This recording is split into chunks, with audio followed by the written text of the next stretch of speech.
Exciting to have their class. All right. So happy Frederick Douglass Day, happy Valentine's Day. Thank you all for joining us here today to celebrate Frederick Douglass. And although I will not be reading one of his many speeches, I will sample from some of them because his words, his wise words, are still very relevant today. We might know him as a famous orator, abolitionist, and confidant of President Lincoln. He was a true legendary, iconic figure, hailed on both sides of the Atlantic. But did you know about his humble beginnings? He was born in Maryland to a woman who was likely raped by her slave owner. He was born with the name Frederick Augustus Washington Bailey around 1818. They didn't keep records of slaves at the time. He was separated from his mother as an infant, a toddler. He lived with his grandmother until about age 6 when they sent him to work at another master's plantation. He finally escaped slavery, changed his name, became a famous abolitionist, orator, author, and confidant of President Abraham Lincoln. Just let that sink in for a moment. From chattel slave to counselor to United States president. Education was Frederick Douglass's pathway to freedom. He so desperately wanted to learn that he would trade his meager portions of food, biscuits and bread with white children so that he could learn from them what they were learning in school where he was not allowed to go. And so that begs the question, how much are you willing to give up so that you can learn? As you ponder that question, let me share a little poem. Wake up. Wouldn't it be nice to wake up to peace? Wouldn't it be nice to wake up to justice? Wouldn't it be nice to wake up to love? Wouldn't it be nice to wake up in the promised land of peace, overflowing with the milk of justice and the honey of love? Wouldn't it be nice? Wouldn't it be nice to wake up? Frederick Douglass famously said that without struggle, there is no progress. And I think that applies to just about everything. George Mumford, a talented mindfulness and performance expert, he actually coached Michael Jordan and Kobe Bryant and a lot of others. And his quote, similar to that, is, "No struggle, no swag." We just had the Super Bowl, and if you enjoy watching any type of professional sports, you can imagine the blood, sweat, and tears that those competitors, those players experienced, all the years of struggle, all the effort that they put in that others would not, so that they could become the best at their sport. If you like music, you can't be a music superstar if you're just playing every once in a while on the guitar. Music rock stars played until their fingers bled. I struggled through physics. Maybe you're struggling with math or some other class.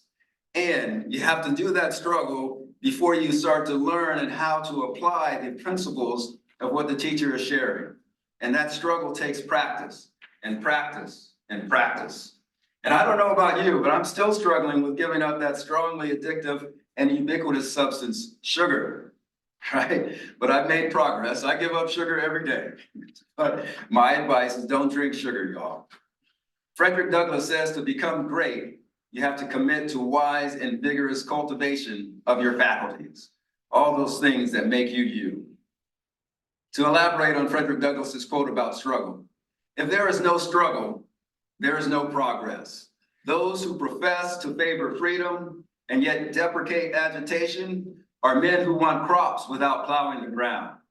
They want rain without thunder and lightning. They want the ocean without the roar of its mighty waters. Progress will not be easy. Achieving and progressing towards your goal will bring many challenges. We are never exonerated from challenging experiences. And today, we face many challenges, from the simple challenge of not being distracted all the time by incessant social media notifications, to the not so small challenges of the sad diet, that is the standard American diet. We've got global warming, war, social equality, women's rights, prison incarceration rates, culture wars, and the list goes on and on. And so, what progress would you like to see in the world? What struggle will you commit to? God gave you a dream. What is it? What would you love to see happen in this land of the free, from sea to shining sea? And there are different gifts and talents. Each of you has been given a gift of learning, healing, teaching, speaking, music, etc. If it is a gift that lies dormant, you must struggle, you must toil to awaken it. If it is a gift that is hidden, you must struggle to uncover it. If it is a gift, then you must discipline yourself to improving it and sharing it with the world for the good of all. And if you don't want to think of it as a gift, then think of it as your job, your J-O-B, capitalized. What is it on this planet that needs doing, that you know something about, that probably won't happen unless you take responsibility for it? Another way to think about that is, what do I care about so much that I would pay to do it? You can keep asking yourself this question daily. Embrace the discipline struggle requires, for it leads to freedom and bliss. Brother Michael Beckwith out in California has a church, and he calls discipline blisscipline. That's a combination of the word bliss, which means happiness, and discipline. Take a quick inventory of your life. Where are you most disciplined? Do you find you're thriving in that area? For example, if you're disciplined with your health, odds are you're healthy. If not, odds are you're not as healthy as you would like to be or could be. Embrace the struggle to be disciplined. It will lead to bliss and freedom. And like Frederick Douglass said, if there is no struggle, there is no progress. So here's a funny word. Did you ever hear anyone say it's good to be a freak? Darren Hardy, the publisher of Success Magazine, says, don't be offended by being called a freak. It's a compliment. Every single person you have seen on the cover of Success Magazine is also a freak. In fact, they are super freaky. And that's probably how they got on the cover. So let's define freak. Freak is a noun. It's a person who is obsessed with or unusually enthusiastic about a specific interest. What gift do you have that you can get freaky about? What are you enthusiastic about or obsessed with? When you decide to focus on developing and sharing your gifts, others might think you're a freak, but be a freak for good. Share your gift to improve our world. Let's think about Frederick Douglass. There were a lot of enslaved people in his time, approximately 4 million other enslaved Africans. Yet, he was one out of 4 million, so freakishly consumed with the idea of freedom that he became the leading abolitionist. And that was not without challenges, of course. In order to break his desire to be free, he was put with what they called a slave breaker. He risked his life to fight with that slave breaker who had beat him mercilessly for years. Finally, one day, he decided he would fight back. That moment was the turning point. He had rekindled his desire to be free. And then, thank God, he met Anna Murray. This woman was instrumental in helping him escape. After escaping, Anna Murray and Frederick Douglass got married in 1838. Frederick Douglass would not be who we know him as today without his wife, Anna Murray. Frederick Douglass succeeded in liberating not only himself, but the rest of the enslaved Americans. He refused to accept his outward condition of slave. He committed and worked tirelessly to change his condition, first for himself and then others. And of course, he did not do his work alone. Like Martin Luther King and Gandhi, when Frederick Douglass got fired up about working on behalf of others, he moved mountains. Toni Morrison says that the purpose of freedom is to free someone else. And Frederick Douglass exemplified those words. Imagine, he was so freakishly consumed and focused on emancipation that someone who was once a slave became a confidant and advisor of the President of the United States. At one time, President Lincoln thought all people that were Africans and enslaved here should be shipped back to Africa, to a colony there, like Liberia. Frederick Douglass convinced President Lincoln that that wasn't the best way to deal with all the enslaved Africans here. He wanted them all to be free. When the Civil War erupted in 1861, leading abolitionist Frederick Douglass began placing a steady stream of pressure on the Lincoln administration. He wrote in his paper daily, he wrote letters to them, and he spoke on his circuit over and over again to ask the administration to include African Americans in the Union Army. He was freakishly relentless. Tireless efforts for years. And Douglass famously wrote, once let the black man get upon his person the brass letters U.S., Let him get an eagle on his button and a musket on his shoulder and bullets in his pocket. There is no power on earth that can deny he has earned the right to citizenship. And it took many attempts at persuading the president, but Frederick Douglass was committed to the struggle, and eventually Lincoln finally allowed Blacks to fight in the army. Ultimately, Black soldiers contributed greatly to restoring the Union. Now, Frederick Douglass faced some failures too. He failed to escape from freedom on his first attempt, but he kept trying and with help eventually succeeded.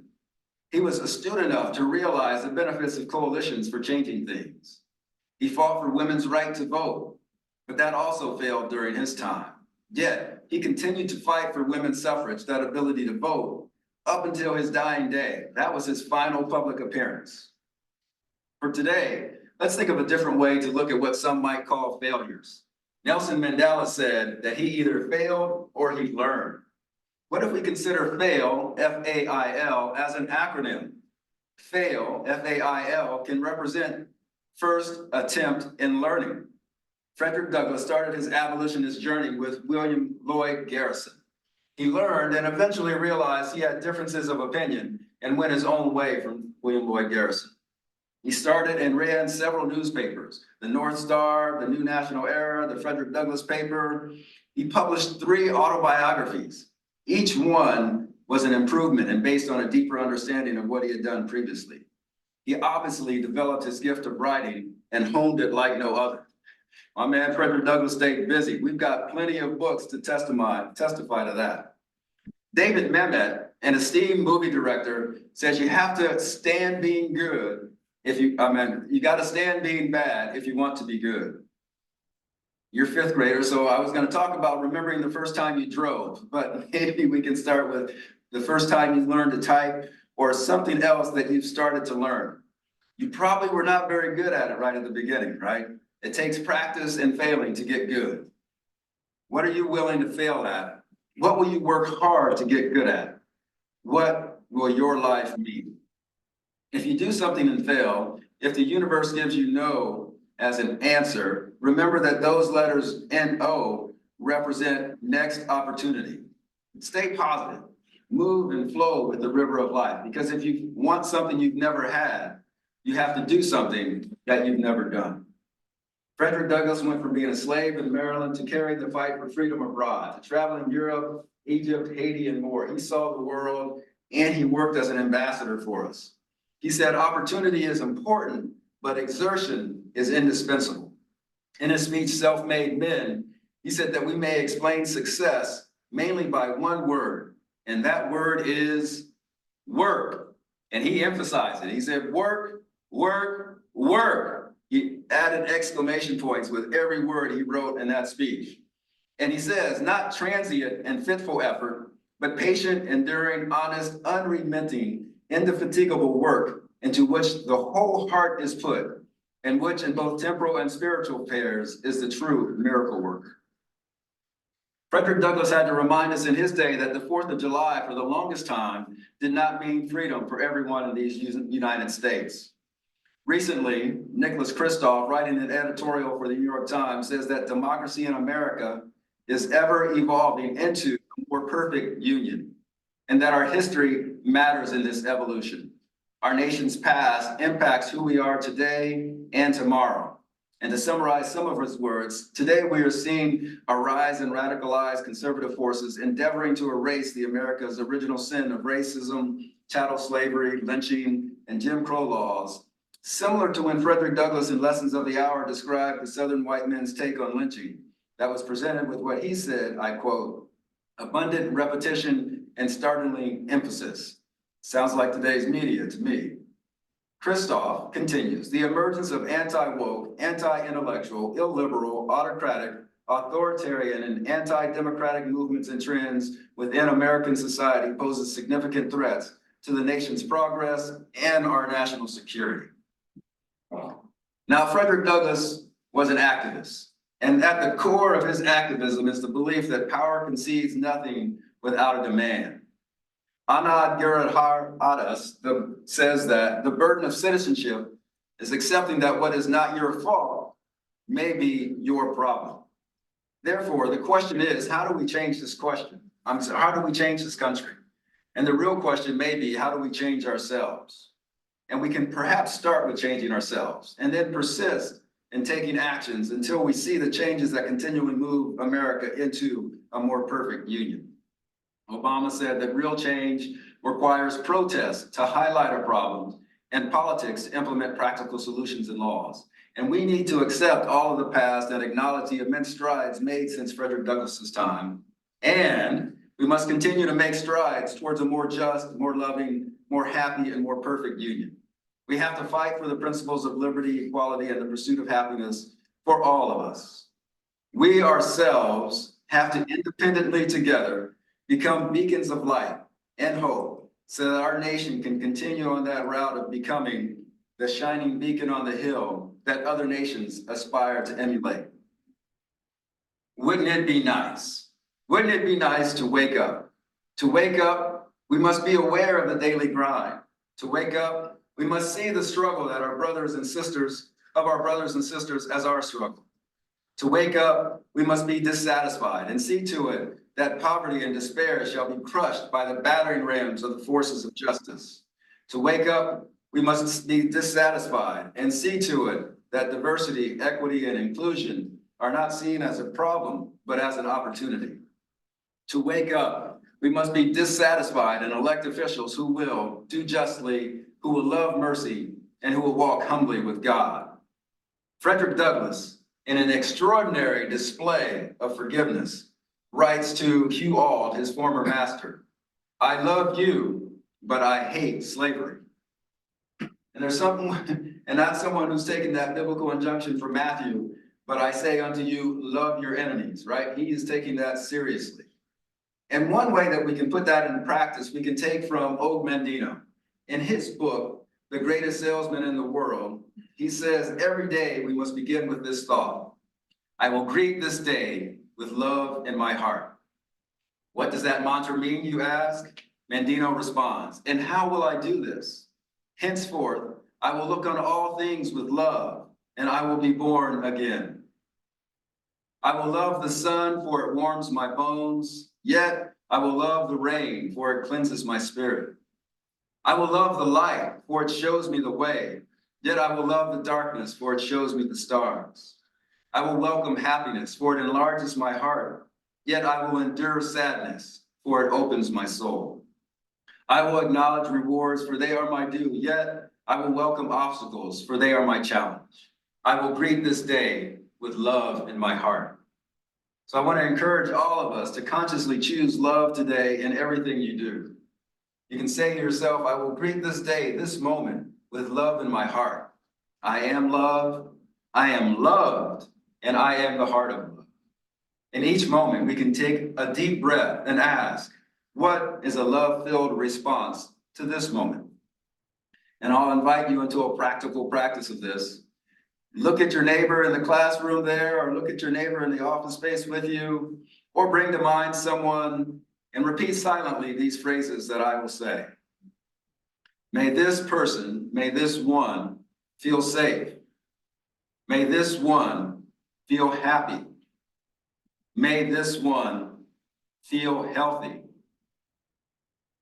May this one live with ease. May this one know peace. May this one know love. So, happy Valentine's, everyone. Go out and be love. Thank you. And now I'd love to take some questions. And if you want to stay on a little bit further, I also have a video that I can share that talks about why selfies matter. And it's an interesting free think video about Frederick Douglass, who happened to be the most photographed person in his time. So any wisdom from your class, Ms. Glessner?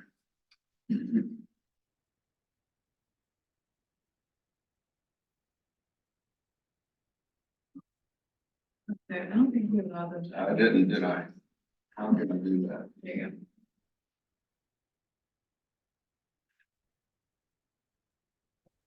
Hi. Hello. Nice to see you all. Happy Valentine's.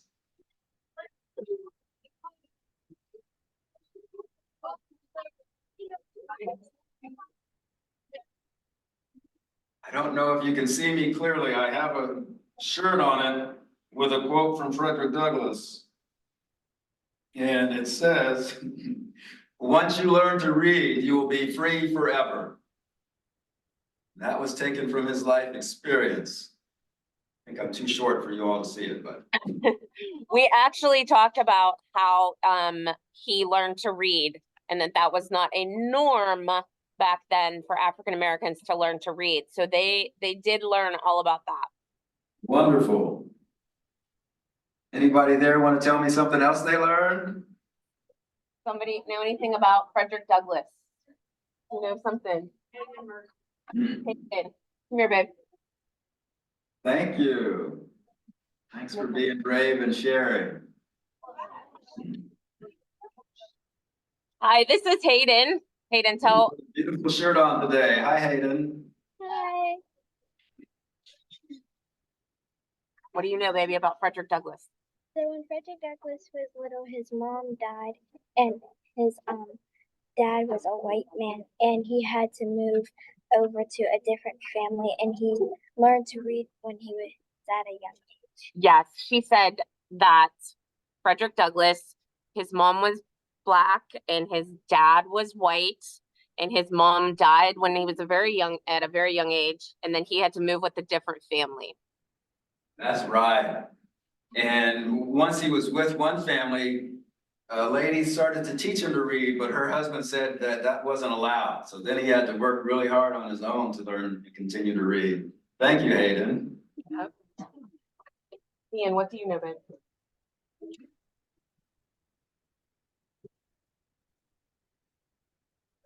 Hi, this is Ian. Ian, what do you know? Be nice and loud.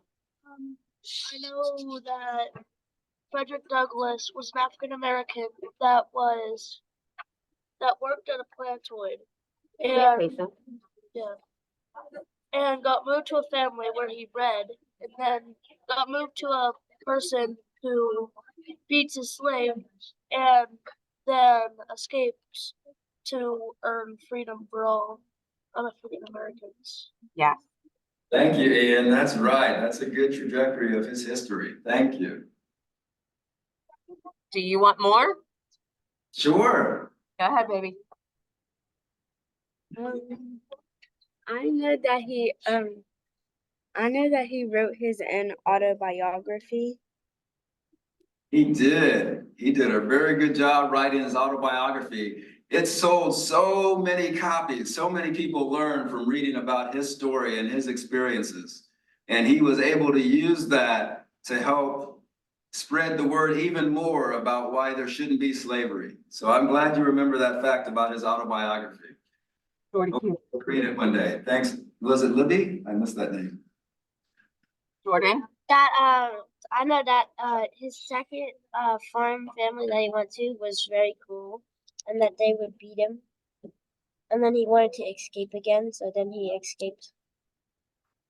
That's exactly right. Thank you, Jordan. Yes. After one beating, he decided that was enough because he had been beat too many times and he couldn't figure out anything else he could do to escape the beatings except to escape. This is Kyla. Hi. Hi, Kyla. He was sent to a farm and he was treated very badly there. That's right. He was treated real poorly on the farm, and that's why he wanted to be free and why he wanted everybody else to be free. Come on.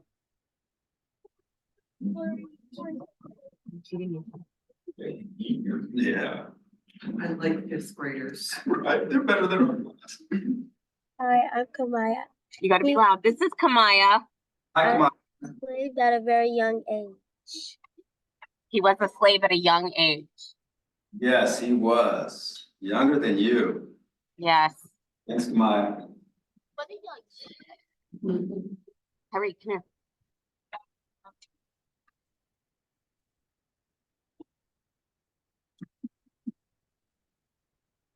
This is Tyreek. Hi, Tariq. One thing I know, he made a newspaper named the North Star. Yes, I love that name, the North Star. That's one thing that slaves used to help them navigate when they were escaping, is the North Star. And they knew which way they needed to go. And so he named his paper that. Are you still okay, or do you need more?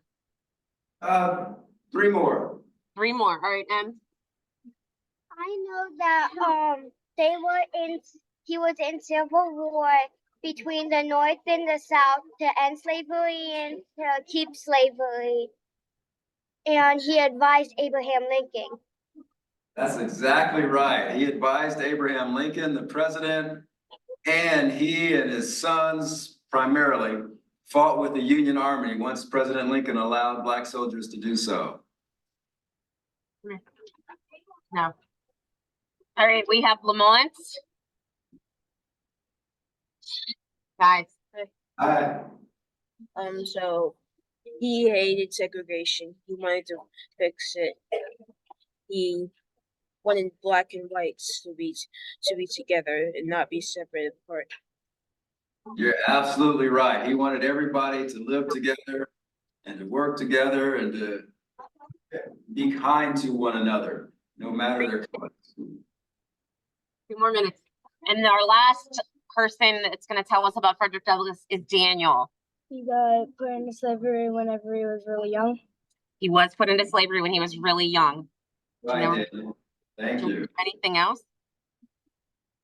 No, that's it. All right. Thanks, Daniel. Thanks, everybody, for sharing, and thanks for learning. And I'm so glad you all are learning about Frederick Douglass in school. I just think I learned about it quite as young as you all are, so you're ahead of me.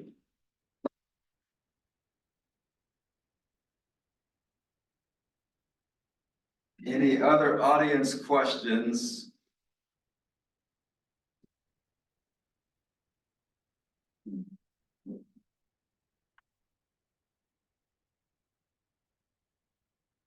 And if you'd like, I don't know if your students have seen this video.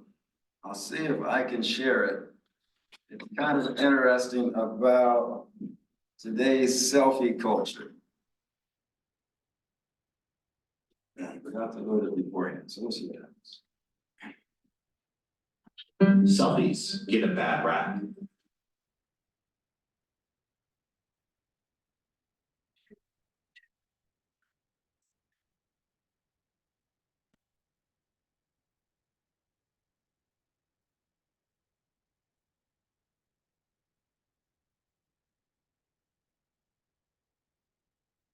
Selfies get a bad rap.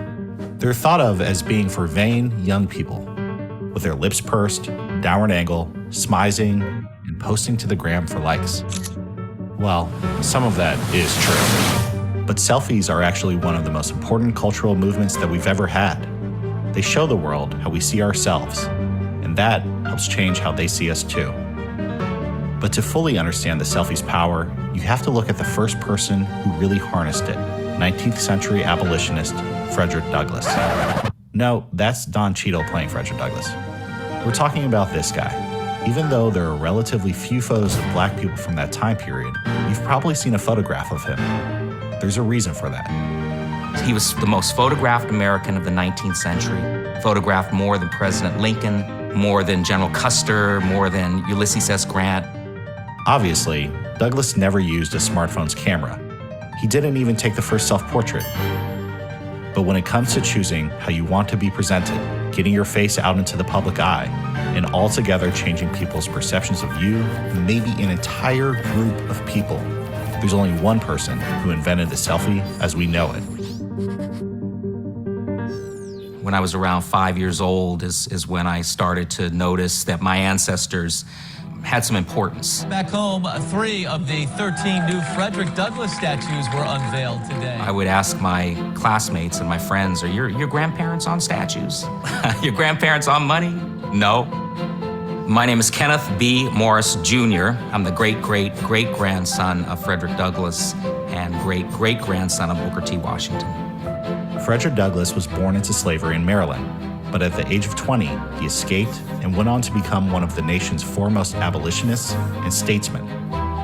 But to help end slavery, he knew that he had to challenge the insidious, racist perceptions of the people who were enslaved.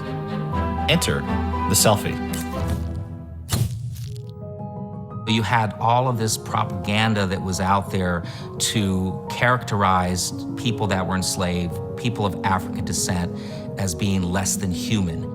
And so you would see these exaggerated features and big eyes and big lips, making them an other to justify mistreating them, dehumanizing them, taking away their freedom. And Frederick would put himself right in the middle of that. The aesthetics of his photographs, he was always dressed to the nines. He was a trendsetter. His hair was looking good, even in the style of his beard or his goatee.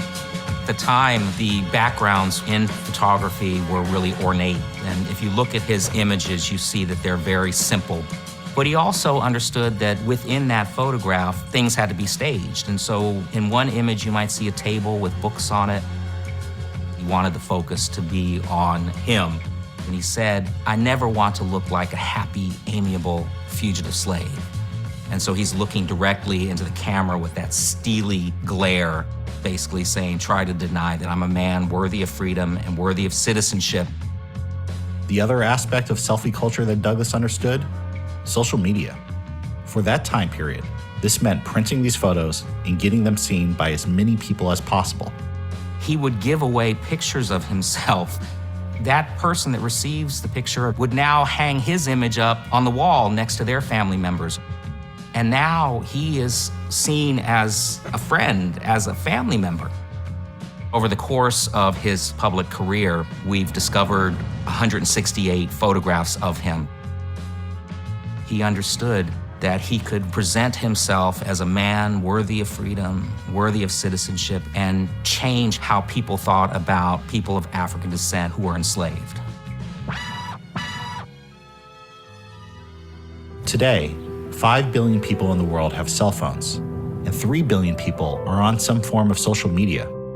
People are taking so many photos that we've come to think of them as frivolous. But the increased accessibility to photography and distribution means more people can present themselves as they want to be seen. Trans men, trans women, those who are genderqueer or non-conforming, those with diverse neurology or diverse physiology, teenagers, adults, seniors.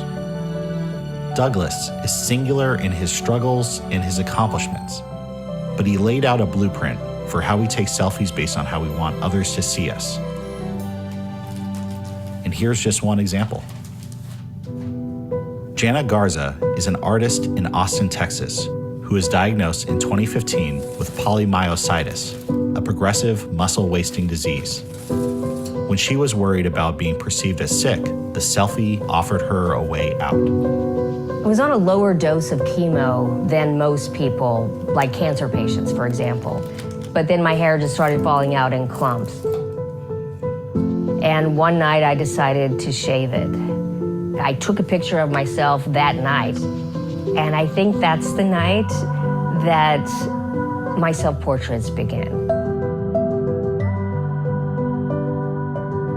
One of my early favorites is the boxer. Although I probably didn't realize it at the time, one of the driving elements of creation there was trying to express myself as someone who wasn't sick. For me, the whole selfie movement liberated me and gave me an avenue to express myself, gave me an avenue to put myself out there the way that I wanted to be represented. It's just my self-expression, and my illness doesn't live there. And I think that art saves lives. I know it saved mine. In the last 17 years of his life, Frederick Douglass resided in this house. From the second floor, he could see across the Chesapeake Bay to where he had been born into slavery. It was a reminder of how far he had come and about how much can change in just one generation. The first iPhone only came out a little over a decade ago. And now, a majority of the world's population has a smartphone with a great camera at all times. An entire generation has grown up with these tools. They're using selfies to continuously define and redefine their identity, their sense of self. So what would Frederick Douglass do with a smartphone? Certainly, if he were here today, he would be on Twitter with 10 million followers. He would be on Instagram taking selfies, and instead of 168 images, he'd have 168,000 images probably in a month's time. And so people today can use that technology in the same way Frederick used technology in his day to communicate a message. Oh, hey there. If you enjoyed this video, please give us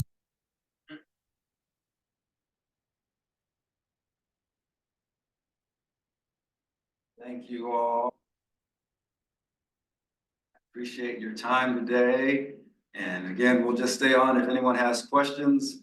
Otherwise, that's all we wanted to share today, and I appreciate you being here with us. Happy Valentine's Day and happy Frederick Douglass Day.